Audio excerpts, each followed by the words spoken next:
पाठ्य जो पाठ्य विषय रहता है उसका साथ कृषि का যোগ कर देना चाहिए। अलग अलग नहीं रखना चाहिए। আর কৃষি যাতে দায়িত্ব সহকারে করে তার ব্যবস্থা করতে হয়। और कृषि भी दायित्व लेके करना चाहिए, उसका व्यवस्था करना चाहिए।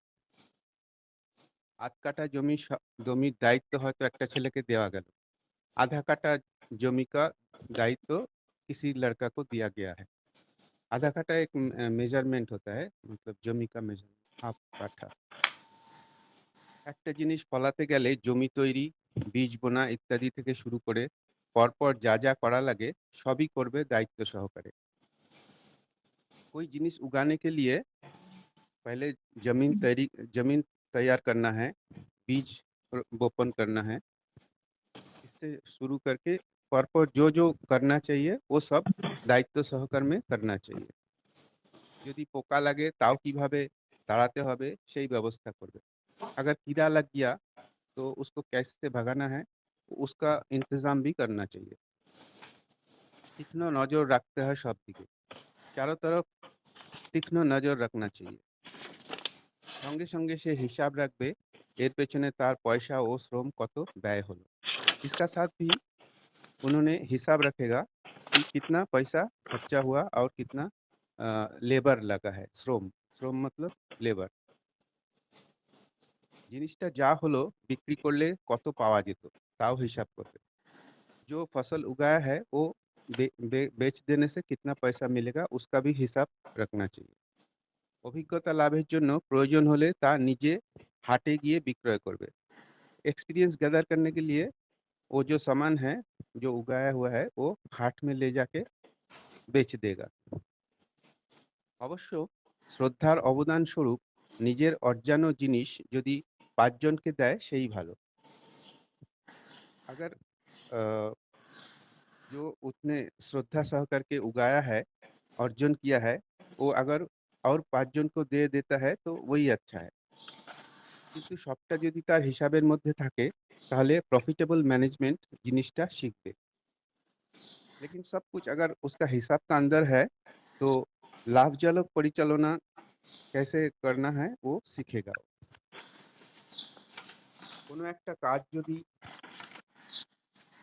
এইভাবে থরলি এ রেসপন্সিबिलिटी করতে শেখে তার অনেক দাম আছে। अगर कोई काम थॉरोली मतलब पूरा पूरी और दायित्व लेके करना सीखे तो उसका बहुत दाम रहता है। वही प्रैक्टिकल एक्सपीरियंस मतलब বাস্তব অভিজ্ঞতা উপর দাঁড়িয়ে সে নিজের জীবনের স্বাধীনভাবে উপার্জনের পথ খুঁজে বের করতে পারবে। ऐसा करके वो प्रैक्टिकल एक्सपीरियंस का साथ खड़ा हो जाएगा और जीवन में स्वाधीन भावे मतलब इंडिपेंडेंटली उपार्जन कर सकता है, उसका पथ ढूंढ निकालेगा। जय हिंद।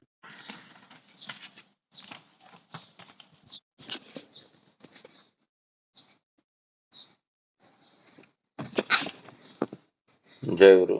वंदे पुरुषोत्तमम, वंदे पुरुषोत्तमम, वंदे पुरुषोत्तम।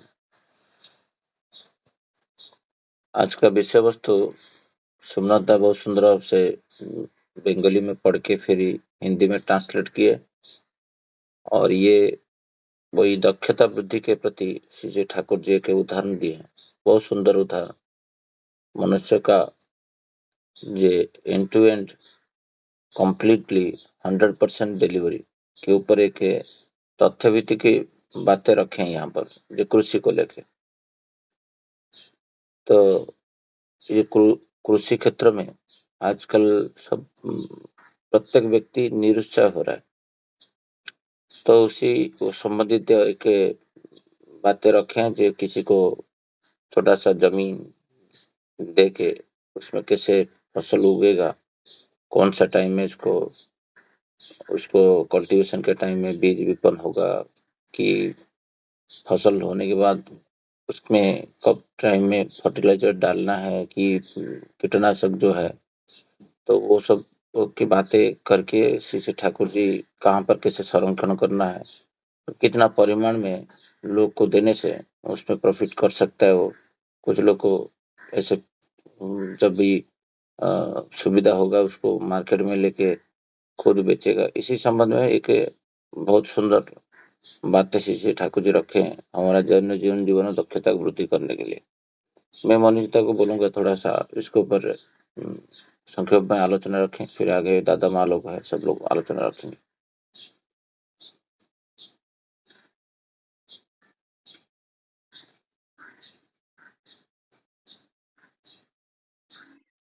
सबको जय गुरु। आज का जो ये जो बात है, कल भी हमने ये पाठ पढ़ा था और उसके बाद में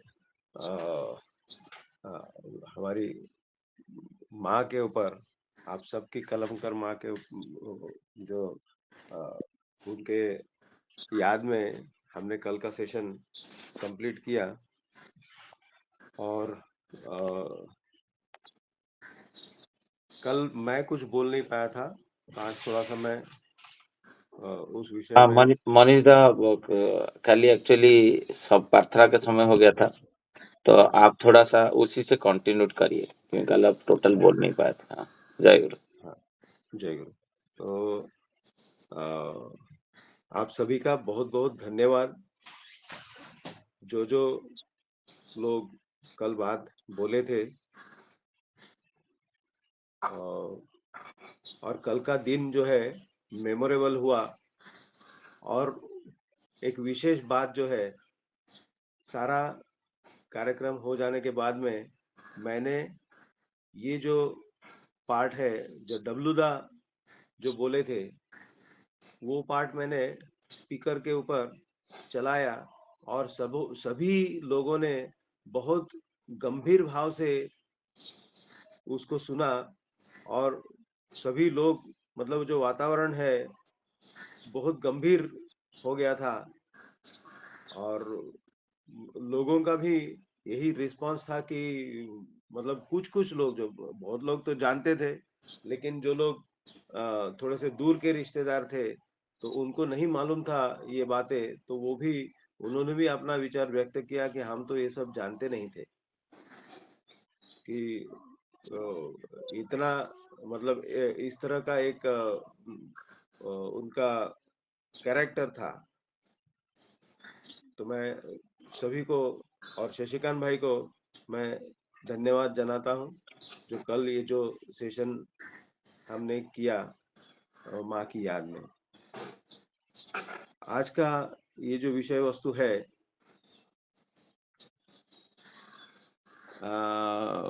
इसको लेकर के जो मन में बातें आ रही थी, ठाकुर जी ने कितना डिटेल में इसमें बात किया है। तो मुझे याद आता है कि भजनदा के मुंह से मैंने कई बार ये बात सुनी है कि हम लोग जब मंदिर में जब खेती बाड़ी करते थे, उस समय वो अपना एक्सपीरियंस शेयर करते थे कि उनके पिताजी इसमें मतलब जो खेती बाड़ी का डिपार्टमेंट होता है तो उसमें थे। और ये जो बात आज ठाकुर जी जो बोल रहे आलोचना प्रसंग में, जो हमने आज हम जो पाठ कर रहे, तो यही बात जो है वो प्रैक्टिकल वहां पर होता था। भजनदा बोलते थे कि मेरे सभी भाई बहनों को और मुझे भी कुछ दायित्व तो दिया जाता था खेती में, मतलब छोटा छोटा पोर्शन दिया जाता था और बोलते थे, उनके पिताजी बोलते थे कि अभी इसमें तुम चाष करो, खेती करो। और वो खेती करते थे और अपना अपना पोर्शन में कुछ ना कुछ सब्जी हो, साग हो या और कुछ हो, तो ये सब वो उगाते थे। तो उन मतलब भजन ये बात बोलते थे कि मैं भी एक किसान हूँ, तो उन्होंने खेती बाड़ी किया है, काफी जानकारी उनको है। वो जब अपना एक्सपीरियंस शेयर करने करने के लिए, जब मतलब जब जमावड़ा बैठता है सब काम धाम करने के बाद में, भजनदा के सामने जब बैठ के हम लोग चाय पीते थे, ये कोरोना टाइम की बात मैं बता रहा हूँ, और अब भजनदा अपना एक्सपीरियंस सब शेयर करते थे, तो बहुत अच्छा लगता था। तो ये जो बातें हैं कितनी प्रैक्टिकल बातें हैं ठाकुर जी की, कितना छोटा छोटा पॉइंट्स उन्होंने इसमें बोला है कि कैसे इसको प्रॉफिटेबल बनाना है। ये खेती को कैसे प्रॉफिटेबल बनाना है और उसके लिए क्या-क्या करना है, मतलब खाद, ज़मीन कब और कैसे किस तरह से उसको मतलब उसको ज़मीन को तैयार करना है, उसके बाद में खाद किस तरह से देना है, बीज कैसे सिलेक्ट करना है, कौन-सी खेती होगी, मतलब क्या हम अब उस ज़मीन में बोएँगे, क्योंकि सभी ज़मीन में सब कुछ नहीं उगता। इसलिए हम लोग मार्केट में देवगढ़ हापुस या रत्नागिरी हापुस ढूँढते हैं। जो वहाँ पर होता है, क्या यहाँ पर हापुस नहीं होता या और किसी जगह में नहीं होता? होता है, लेकिन ये जो क्वालिटी है, तो कौन-सी ज़मीन में क्या होगा, इसका जो सिलेक्शन है, वो भी इम्पोर्टेंट है, उसका टाइमिंग बहुत इम्पोर्टेंट है और उसके बाद में उसको कब-कब, क्या-क्या करना है, खेती के बीच में क्या करना है, कब उसको गुड़ाई करनी है या कब उसको पानी देना है, कितना मात्रा में पानी देना है, कब पानी रोकना है। तो ये जो सारी बातें होती है, तो इसके बारे में ठाकुर जी बोल रहे हैं कि एक प्रैक्टिस करने के लिए जब दे दिया बच्चे को, तो उसको क्या है, गाइडेंस भी मिलेगा सीनियर से और वो अपना एक्सपीरियंस भी गेन करेगा और ऐसे करते-करते एक अच्छा किसान बनेगा। फिर उसको मार्केट में कब सेल करना है, कैसे सेल करना है और ये सारा जो कवायद है, इसको कैसे प्रॉफिटेबल बनाना है, वो भी एक बहुत इम्पोर्टेंट बात है। तो ठाकुर जी ने, मुझे लगता है, ये पूरा ऑल राउंड जो है और इससे क्या होगा, ये भी उन्होंने बताया है कि वो जब कोई ये चीज करने जाएगा तो उसको नेचर की जानकारी होगी कि सूर्य उत्तरायण में है या दक्षिणायन में है और सनराइज कब होता है, कब सेट होता है, किस मौसम में कितना टेम्परेचर रहेगा, बारिश कितनी होती है, बारिश कितनी होगी, उसका अंदाजा लगाना और उसके बाद में पानी का व्यवस्था कैसे करना है, उसके लिए और आपने मतलब जो उसके भाई लोग होंगे, उनके सीनियर लोग होंगे, पिताजी होंगे, चाचा होंगे, काका होंगे, दादाजी होंगे, आस-पड़ोस के लोग होंगे, उनके साथ में किस तरह से ये करना है, मतलब आपस में कैसे मेल-जोल करना है, क्योंकि बिना मेल-जोल के हो नहीं पाएगा। एक कहानी याद आती है, ठाकुर जी के पास में एक व्यक्ति जो है, अपने गाँव में क्या होता है और मतलब कैसे लोग उनको परेशान करते हैं। तो वो अपना तकरार लेकर के, अपना कंप्लेंट लेकर के आए थे और ठाकुर जी उनकी बात सुन ही नहीं रहे और वो ठाकुर जी ने बोला कि मेरे लिए क्या कोई एक जो चावल है, तो वो चावल क्या मुझे खिलाओगे? अपने खेत में उगा के खिलाओगे? तो उनके पास कोई उपाय नहीं रहा, हाँ बोलने के सिवा और कोई उपाय नहीं रहा। तो वो कंप्लेंट ऐसा लेकर के आए थे कि लोग मुझे बहुत तकलीफ देते हैं, मेरे खेत में पहुँचने के लिए जो रास्ता है, वो रास्ता भी बंद कर दिया, पानी का व्यवस्था मुझे लोग नहीं देते हैं। तो इस तरह से वो बहुत सारा कंप्लेंट जो है लेकर के आए थे, ठाकुर जी ने कुछ उनका कंप्लेंट सुना ही नहीं और अपनी बात ठाकुर जी ने बोले। उसके बाद वहां से जब वो निकले, नाट मंडप के बाहर जब निकले, तो उन्होंने वहां एक सीनियर ऋतिक दादा थे, तो उनको बताया कि ठाकुर जी ने मेरी बात, मैं कुछ बोलने के लिए आया था, ठाकुर जी ने मेरी बात सुनी ही नहीं, मैं ठाकुर जी से कुछ निवेदन करने आया था। तो बोले, अगर ठाकुर जी ने आपसे ये कहा है, पूरी कहानी सुनने के बाद में बोले कि जब ठाकुर जी ने कहा है तो आप ये करो और देखो क्या होता है, आप आइए। ठाकुर जी ने नहीं सुना है, इसका मतलब इसके अंदर कुछ बात है और ऐसे करके वो फिर वो चले गए। उसके बाद में अपने गांव में जाने के बाद में ठाकुर जी की इच्छा ये है, ये बात उन्होंने जितने लोग मतलब कंसर्न लोग थे, सबके साथ में ये बात जब शेयर किया, तो सब ने खुशी-खुशी उनको मतलब जाने का रास्ता भी कर दिया, पानी का भी व्यवस्था कर दिया, सब कुछ व्यवस्था कर दिया, लोगों ने हेल्प भी किया और फिर जब चावल हुआ तो वो लेके गए। एक्चुअली प्रॉब्लम ऐसा था कि ये व्यक्ति जो था ये थोड़ा मतलब जिसको जो खिसका हुआ दिमाग जिसको बोलते हैं, तो उस तरह का वो व्यक्ति था। वो लोगों के साथ में मतलब बहुत व्यवहार अच्छा नहीं करता था और इसी की वजह से जो है लोग उसको सहायता नहीं करते थे, रास्ता बंद करते थे। तो ये सारा जो है उनके बर्ताव की वजह से होता था। लेकिन जब ठाकुर जी ने जब ये इच्छा बोला कि तुम मुझे क्या ये चावल खिलाओगे, तब उनको और कोई उपाय नहीं रहा। सबको हाथ जोड़ करके उनको बोलना पड़ा कि मेरे गुरु की इच्छा है कि उनको मैं ये चावल उगा करके खिलाऊं। और फिर सभी लोग राजी हुए और खुशी-खुशी उन्होंने उनको मदद किया और इस तरह से जो आपस में जो तालमेल नहीं था, वो तालमेल हुआ। तो ठाकुर जी किस तरह से और यहाँ पर आज जो बात हो रही है उसमें भी ये बात आएगी कि कैसे मुझे अभी मान लीजिए अभी वो उस समय में तो ऑटो रिक्शा या ये सब नहीं होता था, व्हीकल्स नहीं होते थे। सब लोग अपना सामान जो है बैलगाड़ी में ही लेकर के जाते थे। मान लीजिए आज अभी मैं आज के कंटेक्स्ट में बात करता हूँ कि मैं मान लीजिए सिटी से मेरा गांव है 30-32 किलोमीटर दूर और मेरा कुछ प्रोडक्ट जो है वो निकला है। कितना निकला है?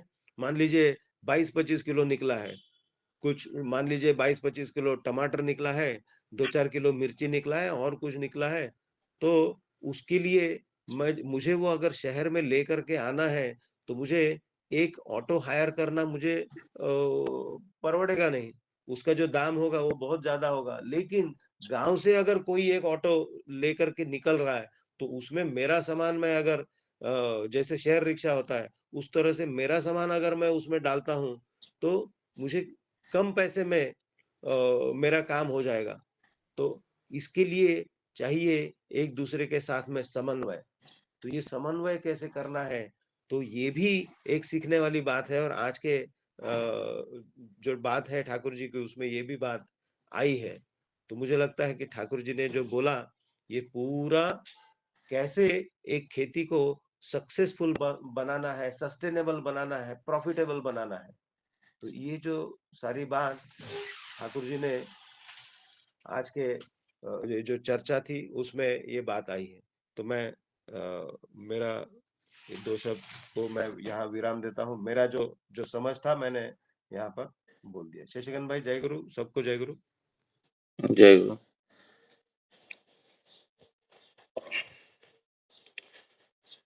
मनीष दा बहुत सुंदर भाव से इसी विषय वस्तु में आलोचना भी रखें। बात है जे एक उदाहरण है श्री ठाकुर जी दिए हैं जे कितना माइक्रो लेवल पे मैनेजमेंट हो सकता है। किसी को कुछ देने से वो कभी कभी परफॉर्मेंस कर नहीं पाता है, डिलीवरी नहीं दे पाता है। तो वो बातें इधर रखा गया है जे खाली जमीन देने से कोई कृषि कार्य कर नहीं पाएगा। जमीन के साथ उसको सिखाना पड़ेगा। जैसे मनीष दा बोल रहे थे, किस टाइप का जो सीड्स होता है वो कहाँ से खरीदा जाता है। जैसे आलू लगाते हैं, मैं डिफरेंट टाइप का मेरा जीवन में कृषि का अनुभव है, क्योंकि मैं बचपन में गांव में पढ़ा हूँ। तो पूरा जो समर वेकेशन हो कोई भी हो, हम लोग जमीन में जाके काम किए हैं। तो कभी कभी मैं एंड टू एंड भी काम किया हूँ, बट जो अभिज्ञता रहता है वो अभिज्ञता कैरी फॉरवर्ड होना चाहिए। श्री ठाकुर जी इसीलिए ऑलवेज बोलते थे मुझे तुम कैरी करो तुम्हारा रहता शरीर के द्वारा। यही कैरी करना मतलब मैं जो सीखा हूँ मेरा परिवेश में मेरा बच्चे को मेरा पत्नी को बताऊं। तो एक कृषक जो होता है वो उसका लक्ष्य रहेगा जे उसका बेटा कुछ अच्छे से करे, बट लक्ष्य वो नहीं रहेगा तो जो शिक्षा का जो यहाँ पर जो कॉन्फ्लिक्ट क्रिएट हो रहा है, जे कोई कृषि करना नहीं चाहता है आज के डेट में। तो वो बड़ा होगा, इंजीनियर होगा, डॉक्टर होगा, ये होगा, बट कृषि क्षेत्र में जो 2 दिन पहले मनोरंजन दा बात कर रहे थे, हम लोग एक ऑफिस में बातें कर रहे थे, जे आगे जाके एक कृषि का जो प्रोडक्ट है, वो प्रोडक्ट जो 60 रुपीज़ है वो 600 रुपया हो जाएगा चावल। तो लोग क्या करेंगे ना, ये टैबलू डेवलपर या ऑफिस का सॉफ्टवेयर एसेंसर छोड़ के दौड़ेंगे ज़मीन की तरफ, क्योंकि जहाँ पर मुनाफा दिखता है लोग वहाँ पर ये होते हैं। रिसेंटली तो बोलूँगा नहीं, 1.5 साल पहले आंध्र प्रदेश में 2 IITian आके अमेरिका से खेती-बाड़ी करके पेपर में आया था, वो बहुत मुनाफा किए थे, क्योंकि उनका वंशज जो थे कृषि प्रधान थे, वो थोड़ा-सा पढ़ाई वगैरह करने से IIT कर ले कि IIM कर ले तो वो खेती-बाड़ी को जाने के लिए मन नहीं करता था। बट बाकी जाके वही रिसर्च जब वो लोग किए, जो पैकेटिंग द्वारा इधर 10x की 20x में बेच रहे हैं एक प्रोडक्ट को, तो बोले हम लोग जो प्रोडक्शन जो कृषक है उसको क्यों नहीं दें, वो खुद जाके किए। हमारा एरिया में मैं देखा हूँ, ये जो लाल पीला कि हरा वाला कैप्सिकम होता है, वो प्रोडक्ट बाहर से इंपोर्ट होता था। आज का डेट में कुछ यंग जो जनरेशन जो इंजीनियर वगैरह करके बाहर जाके लाखों में कमाई कर रहे थे, 30, 40, 50 लाख पैकेज में थे, वो आज वो नौकरी को छोड़ के वो आके गांव में वो चीज़ किए हैं, जिसके वजह से उसका वैल्यू जो है वो 3-4 गुना लेके, क्योंकि सस्ता में बेच रहे बट प्रोडक्शन गांव में हो रहा है, तो ट्रांसपोर्टेशन बहुत ज़्यादा खर्चा नहीं हो रहा है कि उसको ऊपर बाहर से कोई स्टोरेज नहीं हो रहा है, वहाँ से फसल लिए और लोकल मार्केट में बेचे, लाइक और कटक भुवनेश्वर में। तो ये कहने का चीज़ है जे हमको हर चीज़ में दक्ष निपुण होना है। यही तो श्री ठाकुर जी स्वस्थ का पंचम नीति में बोले हैं, हमारा दक्षता को वृद्धि करके, हमारा उपार्जन को वृद्धि करके, हमारा परिवेश को पोषण करना। इसमें वही पे श्री ठाकुर जी 2-3 बातें रखे हैं, जे जब श्रद्धा से कुछ उत्पन्न होता है, किसी को देना, किसी में कौन आते हैं, जो बातें इधर रखे हैं, जे श्रद्धा तो उपार्जित द्रव्य को किसी को देना है। मेरा बचपन मेरे को याद है, जब भी कुछ उगाते थे, उपार्जन करते थे, तो उसका प्रथम अर्घ्य जो जाता था वो नियरेस्ट उपजना जो सत्संग केंद्र में जाता था। मंदिर मेरा घर के पास नहीं था, दूर था। तो श्री ठाकुर जी इधर रखें, ये भाव बच्चे के अंदर डालना है। जो कुछ आता है, अभी भी कुछ खरीद के लाते हैं तो उसको सेपरेटली रखना, केला हो कि जो भी हो, अंगूर हो, ग्रेप्स हो, जो भी हो, पहले श्री ठाकुर जी के लिए रखना है, पिता माता के लिए सेपरेटली रखना है। परिवेश में जिसको तुम प्यार करते हो उनको थोड़ा सा जाके देखे आना, कद्दू हो, केला हो, कुछ भी उपार्जन जो शस्य ये होता था, मेरे को यह है, मेरा माँ मुझे मेरा हाथ में दे के भेजता था, जो अमुक का घर पे जाके दे के आ, that is free of cost में, क्योंकि इतना उगता था, उसका तो वैल्यू भी इतना कम होता था तब। बट श्री ठाकुर जी बोलते हैं कितना परिमाण में देने से श्रद्धा प्रेम बढ़ेगा और प्रॉफिटेबल होगा, वो बच्चे को भी सिखाना है, स्वार्थवादी नहीं करना है। यहाँ पर श्री ठाकुर जी वही बोल रहे हैं, जो प्रत्येक मनुष्य को पूर्ण करने के लिए उसके अंदर एक भाव रहे, जो ऑलरेडी हम लोग जो श्री ठाकुर जी सिस्टम डाले, बट वो सिस्टम को हम लोग मानेंगे नहीं तो व्यतिक्रम आता है। तो श्री ठाकुर जी यहाँ पर बोले जे ये जो मार्केट में जाके बेचना, 100 लोग के संस्पर्श में आएगा, किसी को कौन सा क्या टेम्परामेंट में, वो बातें करके वही प्राइस जो 10 रुपया को 15 रुपये बेच देगा, वो खुशी खुशी लेके चला जाएगा, बट उसका व्यवहारिक ज्ञान रूक्ष रहेगा, तो 10 रुपये को वो 5 रुपये में भी बेच नहीं पाएगा। मुझे मेरा याद है, मुझे जब ये जो भिंडी वगैरह होता था कि मूंगफली है हमारा प्राइम वहाँ पर मुख्य फसल होता था। मैं दिन भर खेती में काम करके जब इवनिंग में वो मार्केट लोकल मार्केट में जाता था, तो तब तो इतना कोई कॉर्पोरेट वर्ल्ड का ट्रेनिंग नहीं था कि ना मुझे एक 17-18 साल एज में कि 15 साल एज में मुझे कुछ नहीं, इतना बुद्धि भी नहीं था। बट जब तुम्हारे ऊपर प्रेशर आएगा, सारे बुद्धि उभर के निखर के आ जाता है। जो सीनियर को कैसे बातें करना है, जूनियर को कैसे बातें करना है, लेडीज लोग से लेडीज लोग तो मार्केट में नहीं आते थे गांव में, हमारा वो विधि नहीं है, ना लेडीज लोग बेचेंगे ना लेडीज लोग खरीदेंगे, ये सिस्टम नहीं है, अभी भी नहीं है। तो पुरुष लोग ही जाते थे मार्केट में। तो तब बातें करने का जो ये सेल करने का, वो वहीं से मैं सीख गया था। जो वेजिटेबल को क्योंकि हर व्यक्ति से अलग अलग रेट लिया जाता था पॉकेट साइज के हिसाब से। यही तो ठाकुर जी सिखाते हैं। गरीब को कम में बेचा जाता था, धनी को थोड़ा सा भाव ज़्यादा बोला जाता था, क्योंकि वो अफोर्ड कर सकता है। वही अफोर्डेबल को जो ज़्यादा देता था वो पासन होता था एक गरीब को। ये मेरा बड़ा भाई से मैं सीखा था। मुझे एक बार बस बैठ के ट्रेनिंग दिए थे, मैंने वहाँ से 2 रुपया एक्स्ट्रा लिए, तो फिर 2 रुपया किसी को कम देते थे। बट ये सब गांव में होता था, अभी तो शहर में ऐसा नहीं है। अब जाओगे तो सब फिक्स रेट है। तो इसी ठाकुर जी बोलते थे, वो करके भी प्रॉफिटेबल होता था और आराम से लोग चलते थे। बट अभी जैसे कृषि से विमुख हुए लोग, तो फिर वही धारा धीरे धीरे जाएगा। लोग कृषि के प्रति जो बातें श्री ठाकुर जी इधर रखे हैं शिक्षा के साथ जोड़ने के लिए, अभी शिक्षा व्यवस्था में कृषि कहाँ है?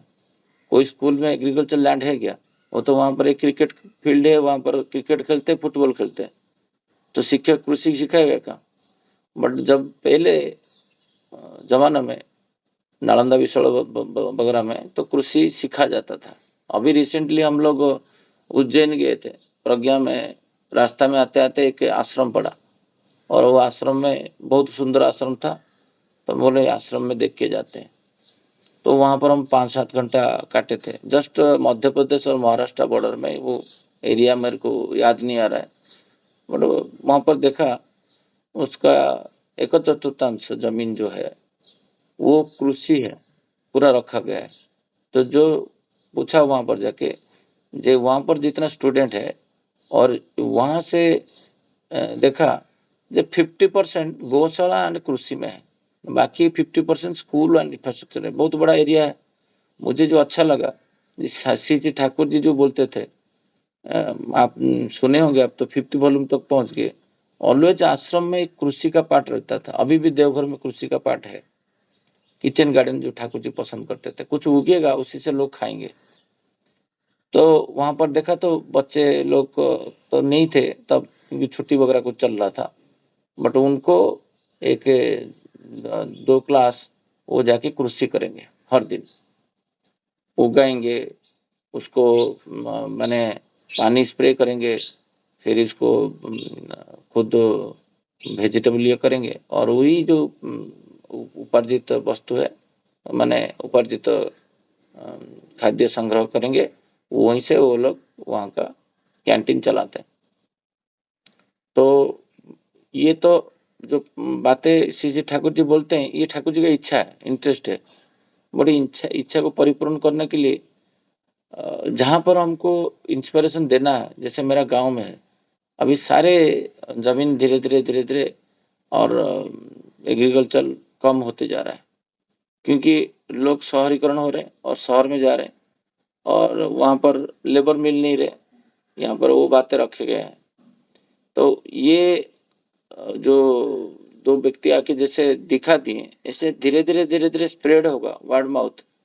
तो लोग जो एक सिक्योरिटी गार्ड को कितना मिलता है इधर, 7-8 हजार, 10 हजार, 12 हजार।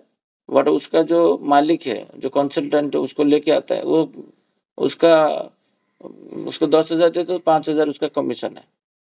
पॉकेट में तो 10 उसी का आ रहा है, बट बिल होता है 15 हजार में। बट उसी टाइप का व्यक्ति को वो लोग उठा के बुला के भुवनेश्वर से कटक से गांव में लेके आए और उनको 12-10 हजार जगह में 15 हजार दिए और छोटा छोटा काम में लगाए। जो जो काम उनका 30 हजार चाहिए वो 10 हजार में कर लिए। तो बोलने का ये चीज है, जो बुद्धि होता है, दक्षता होता है, वो श्री ठाकुर जी इधर कुर्सी के ऊपर जोर दिए हैं करने के लिए और इंस्पायर करने के लिए भी। जहाँ पर मौका हमको मिलता है हमको उसी दिशा में प्रेरणा देना चाहिए। तो इसी संबंध में और कोई आलोचना रखना चाहते हैं, मैं अनुरोध करूंगा वो थोड़ा सा आलोचना रखेंगे तो अच्छा रहेगा। सोमनाथ दा कुछ बोलना चाहते हैं? हाँ, जय गुरु दादा। हाँ, जय गुरु। हाँ, आजकल देखा जा रहा है कि मतलब जो ट्रेंड है वो कृषि के तरफ कोई आकर्षित नहीं हो रहा है। सब लोग सोचते हैं कि मैं शहर में जाके जॉब करूंगा और पैसा कमाऊंगा, लेकिन ये बहुत अलार्मिंग सिचुएशन है, क्योंकि एक दिन आएगा जब कोई कृषि नहीं करेगा और भर भर के पैसा मिलेगा, लेकिन वो खरीद क्या करेगा? मार्केट में जाके कुछ मिलेगा ही नहीं, सामान नहीं मिलेगा। तो इसीलिए ठाकुर जी ने बोला है कि जो कृषि जो है वो पाठ्य पुस्तक में इंक्लूड करना चाहिए। हमारा जो पाठ्य कार्यक्रम है उसमें एक कृषि भी होना चाहिए, ताकि लोग बचपन से ही वो मतलब कृषि का तरफ आकर्षित है होता है और उसमें ध्यान देते हैं। फिलहाल हमारा पाठ्यक्रम में कोई कृषि का कुछ कार्यक्रम नहीं है, इसीलिए उसका इम्पोर्टेंस क्या है वो बचपन से लोगों को समझ में नहीं आते। लेकिन एक दिन ऐसा आएगा कि जैसे मनोरंजन दा बोला था, एक किलो चाल का कॉस्ट पड़ेगा 5,000 रुपया। तो बहुत स्कैर्सिटी हो जाएगा, मतलब मार्केट में कुछ अनाज ही नहीं मिलेगा, क्योंकि सब लोग भाग के शहर आता है और कृषि कृषि काज कोई नहीं करते हैं। सब लोग सोचते हैं कि पैसा पैसा कमाना, पैसा कमा सकते हैं, लेकिन पैसा से खरीदने का जो सामान है, मेन इम्पोर्टेंट है सामान। पैसा रहने से क्या होगा? पैसा बैग में भर्ती करके ले जाएगा बाजार में और पॉकेट में एक एक दो चीज लेके आएगा, ऐसा हो जाएगा। इसलिए आदमी को क्या चाहिए? खाद्य, वस्त्र, वासस्थान। तो सबसे इम्पोर्टेंट है खाद्य। खाद्य अगर नहीं मिलेगा तो आदमी जिंदा नहीं रह सकता। इसलिए पहले जमाने में कृषि का ऊपर बहुत ध्यान दिया जाता था और फसल उगाने का ऊपर ज़्यादा इम्पोर्टेंस दिया जाता था। लेकिन धीरे धीरे जो कृषक का फैमिली है वो लोग भी सोचते हैं कि कृषि काज में बहुत मेहनत है, बहुत ये है, अच्छा पढ़ाई करो, इंजीनियर डॉक्टर बनो, कृषि छोड़ दो। ज़्यादातर कृषक परिवार का लड़का लड़की लोग सब शहर में आके जॉब वगैरह में ढूंढते रहते हैं, अच्छा एजुकेशन लेते हैं, लेकिन उसका जो पहला मतलब जो ये है उपार्जन करने का जो ये है क्षमता है, वो धीरे धीरे खत्म हो जाएगा। ऐसा करके करके बहुत मतलब भयावह दिन सामने आ रहा है, जो अभी हम महसूस नहीं कर रहे हैं, लेकिन धीरे धीरे ये एक बहुत भयावह परिस्थिति हो जाएगा। इसीलिए ठाकुर जी ने ऐसा बोला था कि मतलब कृषि का ऊपर इम्पोर्टेंस दे दो।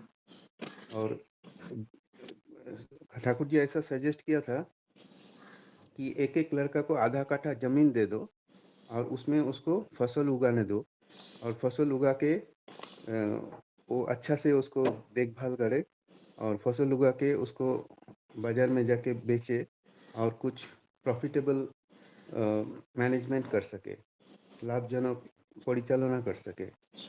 इसमें उसका एक्सपीरियंस बढ़ेगा, उसमें उनका कॉन्फिडेंस बढ़ेगा, मतलब पूर्ण विकास होगा उसका। सब कुछ ठीक तरफ से करने का जो उसको कैपेबिलिटी है, वो कैपेबिलिटी बहुत बढ़ जाएगा। प्रैक्टिकल एक्सपीरियंस होगा, वास्तव अभिज्ञता होगा और वो इंडिपेंडेंटली अर्न कर पाएगा। ये काफ़ी मतलब सोचने वाली बात है। तो अगर लोगों का शुभ बुद्धि का उदय होगा तो कृषि कार्य में वापस चले जाएंगे, तो यही अच्छा होगा। इतना कह के मैं शेष करता हूँ। जय गुरुदेव। जय गुरु। मनीष दा, हाँ बोलिए।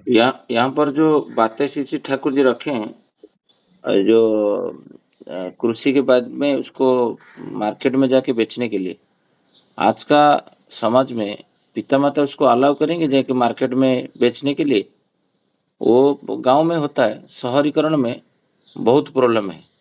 मैं देखा हूँ, ये मैं क्यों बोल रहा हूँ, मेरा व्यक्तिगत अभिज्ञता से मैं बोलता हूँ, ये बचपन में वो हैबिट था, क्योंकि शर्म आता है बेचने के टाइम में। जब मैं मार्केट में वेजिटेबल बेच रहा हूँ, कृषि तो कर लेते हैं, बट बेचने के टाइम में ना बहुत लोगों को शर्म आता है, जो 10 लोग के सामने मैं वेजिटेबल बेच रहा हूँ। तो ये जो वेजिटेबल बेचना आजकल ये में एक निकृष्ट जॉब करके टैग कर देते हैं। समझ रहे हो मैं क्या बोल रहा हूँ? क्योंकि वो जो आर्मी मैन में चाय बेचने की बातें कर रहा था, मैं वहां से इंस्पायर हुआ जब मैं प्रज्ञा को बोला, जो एक क्राइसिस लाइफ में आया हैदराबाद में, टेलीकॉम पूरा रिसेशन में गया, और टेलीकॉम में जो 12 ऑपरेटर थे, ये Tata Docomo, Aircel, then Vodafone, Idea, फिर आरकम, फिर जियो तो बाद में आया, एयरटेल, ऐसा करके 12 ऑपरेटर थे। एमटीएस, 12 ऑपरेटर में आज इंडिया में 4 ऑपरेटर है। बीएसएनएल को छोड़ देंगे, गवर्नमेंट में 3 ऑपरेटर है। तो आप सोचो, इतना ऑपरेटर का जो एक एक टेलीकॉम ऑपरेटर में 1 लाख लोग काम करते थे, तो एक साल में 4-5 लोग का जॉब गया। और वो जो जिस समय में मैं उसका शिकार हुआ, और मैं डिप्रेशन में जाने वाला था, क्योंकि जॉब चला जाएगा तो कोई भी लोग डिप्रेशन में जाएगा। बट ये बातें जब मैं आचार्य के पास निवेदन किया 2016, मेरे को याद है, नहीं 2016 जनवरी महीना था, तो जहां पर हाथ दोगे वो डूब जाता था। वो सारे टेलीकॉम बंद हो रहा था, धीरे धीरे धीरे धीरे एयरसेल बंद हुआ, फिर आरकॉम बंद हुआ। तो गौरव भाई एक चीज बोले थे, जो चीज आपको जो काम मिलेगा उसको ऑप्ट करना है, और बिना लज्जा में। ये लज्जा ही मनुष्य को आधा काम करने में रोक देता है, जो शर्म जो बोलते हैं, ये लोग क्या सोचेंगे मेरे बारे में। मैं एक ऑफिसर था, मैं एमबीए किया हूँ, मैं कल मैं ऑफिसर था, आज मैं राज रास्ता में ये बेचूंगा। ये भाव मनुष्य को कर्म में निर्वृत्त करता है। बट ये सेम सिचुएशन मुझे आया गोवा में, जे जिस जॉब में मैं ज्वाइन किया उसी जॉब डे 1 से बंद हो गया, मान सेम डे में। और बोला गया तुमको मार्केट में जाना है और बेचना है, हार्डकोर बेचना है, और जो भी हो, डोंगल हो, सिम हो, जो भी हो टेलीकॉम में। बट जो मुझे परिवेश में गुरु भाई जो हो कि कोई लोग देखते थे, मुझे देखेंगे एक रास्ता में कोई बेच रहा है, किसे लगेगा? बट वो मुझे इंस्पायर किया, जो मेरा बचपन का, जो मैं 4 साल 5 साल जाके मार्केट में बेचा था मेरा भाई के साथ। और क्योंकि मैं एक कृषक का बेटा हूँ, तो मुझे वो सिखाए थे बचपन से। ये स्कूल में सीखा जाएगा तो वो प्रोडक्शन करेगा, और लोधा हेवन मार्केट में जाके बेचेगा। उसका जितना भी पेरेंट्स है, उनका रिलेटिव है, तो तब उसका शर्म पूरा चला जाएगा। बट तब पहले होता था गुरुकुल में, अभी तो वो है ही नहीं, तो मनुष्य के अंदर वो लज्जा रह जाता है। तो आप इसके ऊपर क्या टिप्पणी करेंगे? क्योंकि आजकल युवक को वो सीखना नित्यांत आवश्यक है। जो मेरे बारे में क्या सोचेंगे? मैं देखता हूँ आजकल अच्छे संभ्रांत का बेटा ये लोधावन मार्केट में 2 लड़की बेचते हैं सब्जी, और एक लड़का। मैं उनको पूछा, बोला नहीं, मेरा पिताजी बोले हैं रोजगार करने के लिए, तो इसलिए मैं बेच रहा हूँ। पढ़ाई भी कर रहे हैं, बट उनका संभ्रांत है, उनके पास गाड़ी है, बंगला है, बट वो बच्चे को क्या किए हैं, कुछ उपार्जन करने के लिए छोड़े हैं, और वो उपार्जन करते हैं रात को 2 घंटा बेच के। तो ये जो ठाकुर जी का इच्छा दूसरा कोई पूर्ण कर रहा है, मैं देखा। तो आप थोड़ा इसको और एलाबोरेट करेंगे तो अच्छा रहेगा, मनीदा। जय गुरु। ये एकदम आपने ठीक कहा कि आज का एक्चुअली वो बच्चों का प्रॉब्लम नहीं, ये माता पिता का प्रॉब्लम है कि आप माता पिता सोचेंगे सही सही वो सही लोग। एक्चुअली सही बोल रहे हो, एक्चुअली पेरेंट्स में यही इशू है। बोलिए। हाँ, तो उनका प्रॉब्लम है। लेकिन हम लोग जो देखते हैं कि ठाकुर जी ने जो बोला और जो होना चाहिए, अभी देखिए क्या है कि कोई-कोई एक कम्युनिटी जो है, ये वैशिष्ट विशेष जो होता है, उसकी भी बात है। अभी जो लोग सिंधी है, जो लोग मारवाड़ी है, जो लोग गुजराती है, जो लोग बिज़नेस में है, वो लोग अपने बच्चों को अभी जैसे कोई एक व्यक्ति है, वो वेल एस्टैब्लिश्ड उसकी दुकान है। हम लोग दुकानों में जाते हैं ना, तो देखते हैं कोई हार्डवेयर की दुकान है और कोई किराना की दुकान है, कोई और बड़ी-बड़ी दुकानें होती है। तो उसके जो मालिक है, अपने बच्चों को छोटा-सा काउंटर जो है वो बाहर लगा देते हैं और बोलते हैं बेचो, ठीक है? तो वो छोटा बच्चा जो है मान लीजिए 12 साल, 13 साल, 14 साल का बच्चा है, वो वहाँ पर सेल करता है छोटा-सा काउंटर, वो काउंटर उसका होता है। जैसे ठाकुर जी आज के जो से मतलब जो पाठ हमने पढ़ा उसमें ठाकुर जी बोले हैं कि एक आधा कट्टा ज़मीन जो है एक बच्चे को दे दो और उसको बोलो कि तुम इसको मैनेज करो। तुम इसको खेती-बाड़ी करो, इसको प्रॉफिटेबल बनाओ। तो उसी तरह ये जो बिज़नेस कम्युनिटी जो होती है, ये अपने बच्चों को तैयार करते हैं। हमारे बीच में एक है जिनके बच्चे का बिज़नेस वो बच्चा भी उसमें मेहनत करता है और वो माता-पिता भी उसके साथ में मेहनत करते हैं।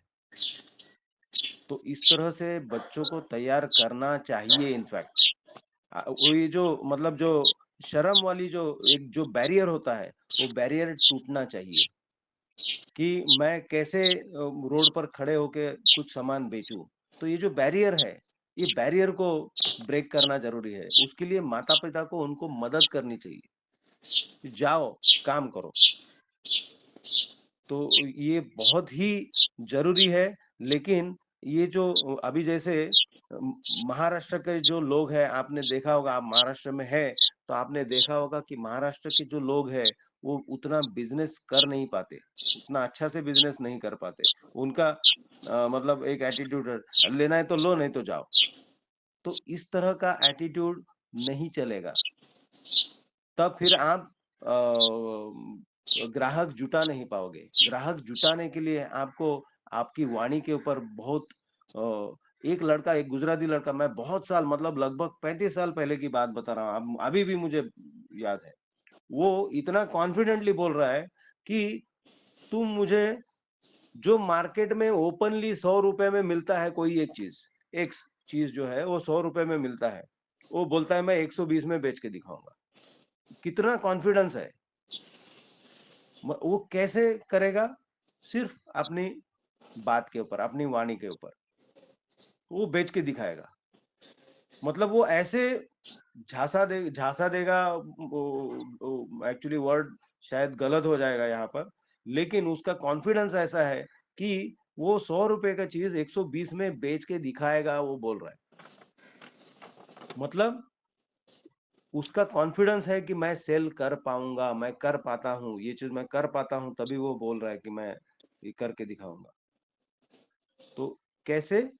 सिर्फ वो क्या है? अपने प्रोडक्ट वही है, वो कोई अलग चीज़ नहीं है, लेकिन वो अपने प्रोडक्ट को ऐसे दिखाएगा कि मेरा प्रोडक्ट स्पेशल है, इसलिए इसका दाम ज़्यादा है और वो उसको बेचेगा।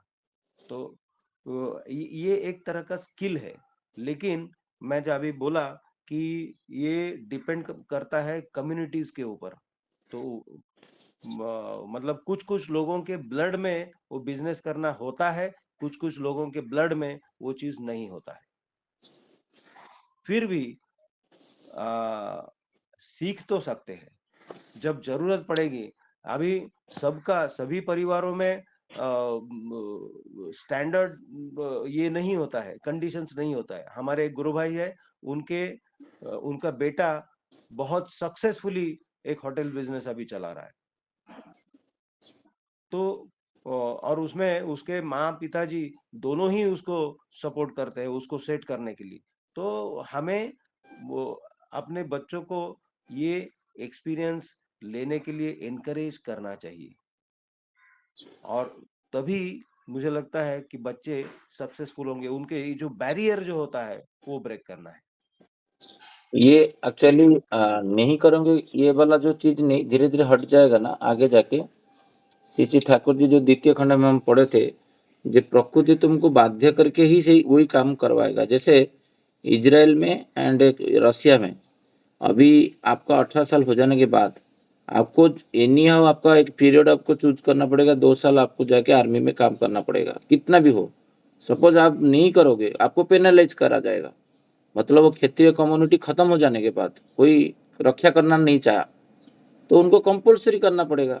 अभी आगे जाके ये फूड प्रोडक्ट जैसे सोमनाथ दा बात कर रहे थे, ये क्राइसिस आएगा तो गवर्नमेंट जबरदस्ती बोलेगा जो आपको 1 साल खेती में काम करना पड़ेगा। जैसे रसिया किया, इज़राइल किया, अभी कितना साल उनका हो गया, वो रूल को तोड़ नहीं पा रहे हैं। बहुत लोग स्ट्राइक करते हैं, जो हम लोग क्यों जाके आर्मी में करेंगे, मैं तो डॉक्टर हूँ, मैं तो सेवा करता हूँ।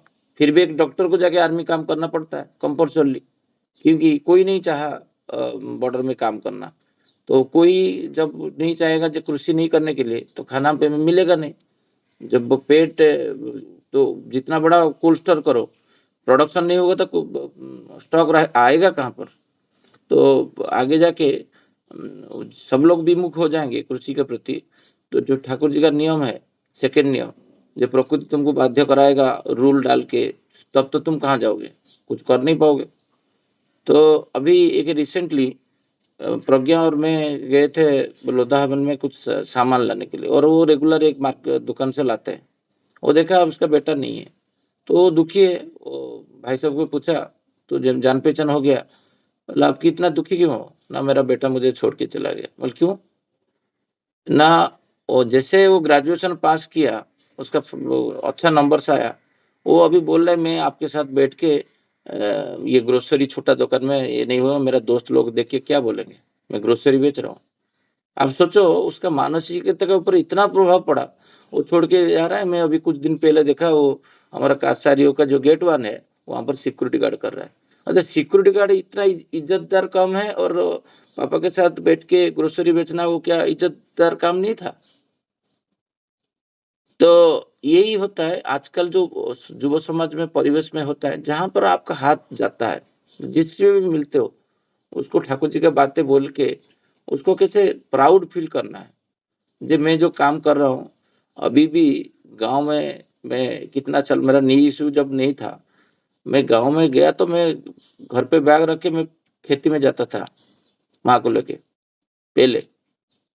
अभी भी जाता हूँ तो खेती में जाता हूँ, तो मेरा बच्चा देखेगा ना, जी मेरा पिताजी के पास गाड़ी है, बंगला है, सब कुछ है, और गांव में जाते जैसे ऑफिसर गिरी नहीं दिखाते। गांव में जब जाएंगे तो वो कृषक का बेटा है, कृषक बेटा है। अभी तो मानसिकता ऐसा हो गया है, खुद को सोफिस्टिकेटेड दिखाना है। बोलने के लिए कृषक का बेटा आजकल शर्म करते हैं। कौन बोलेगा मैं कृषक का बेटा, मैं कृषि करता था मेरा बचपन में। वो बोलेगा मेरा वाइफ मुझे घृणा करेगा। वाइफ के सामने बोलूंगा मैं भाजी बेचता था, इज्जत चला जाएगा। मैं ऑफिस में बोल सकता था, मैं प्राउड फील करके बताता हूँ मेरा बचपन में। ना सर तुम बेचे हो, वेजिटेबल बेचते थे। वेजिटेबल बेचना को शर्म मानते हैं ये लोग। अरे वेजिटेबल बेचते हैं मतलब वेजिटेबल कृषक कमाता है तो तुम खाते हो, और उसको बेचना क्या इतना खराब है? मुझे 2-3 मेरा ऑफिस में कॉलीग पूछते थे, अरे सर आप सचमुच बोल रहे हो, आप झूठ बोल रहे हो? बोले मैं क्यों झूठ बोलूंगा? ये आज का डेट में प्राउड जो बच्चे लोग खुद का पिता माता का जो व्यवसाय है, कर्म है, उसको घृणा करते हैं। ये चप्पल जो मोची है उसका बेटा मोची काम करके क्या घृण्य काम है? उसको प्राउडली लेना चाहिए, मेरा पिता का ब्लड से आया हूं, और पिता का जो कर्म है वो कर्म में करूंगा, क्या दिक्कत हो जाएगा? ये बच्चे लोग के अंदर इंजेक्ट कर देना है। एक बेटा पिता को छोड़ के चला जाता है क्योंकि मैं ग्रेजुएशन कर लिया, मैं ये जीरा धनिया बेचूंगा तुम्हारे साथ बैठ के, लोग क्या कहेंगे? और मैं जहां पर जब गोवा में जाके भरी सभा में रास्ता में जाके सीन बेचता था, कोई भी माइक में, और बड़ा बड़ा लोग को जोड़ के सीनियर वाइस प्रेसिडेंट को भी साथ में लेके बेचता था। गर्व का विषय है कि कोई प्रोडक्ट हम किसी के पास नौकरी कर रहे हैं, कुछ कर रहे हैं, वो कुछ शर्म का बात नहीं है। ये जो युवा समाज आजकल है, आपको पता नहीं आपका बेटा के प्रति क्या बीत रहा है, वो क्या सोच रहा है। ये कुछ दिन पहले तो एक लड़की डिप्रेशन में गया था गोवा में, कि गुरु भाई मुझे फोन किए, ये शशि भाई तुम्हारा ऑफिस में वो लड़की है, वो डिप्रेशन में है, थोड़ा मैं इसको 1 घंटा कैंटीन में बिठा के उसका माइंड वॉश किया।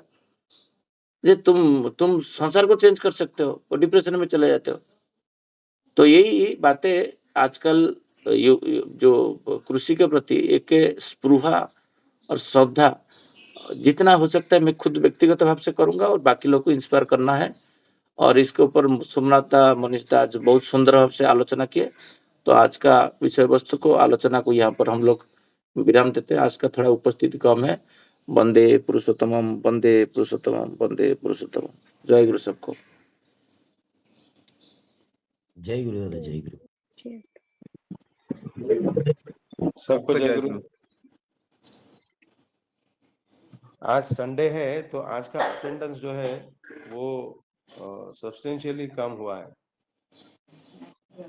तो हमें थोड़ा दादर सोच दादर विचार हम दादर का उत्सव है इसलिए नहीं तो कोई वहां पर गए ऐसा नहीं। ये भी चलो, आप बहुत पॉजिटिव सोच रहे हो। Very good. जय गुरु। जय गुरु। सबको जय गुरु। जय जय गुरु, जय गुरु।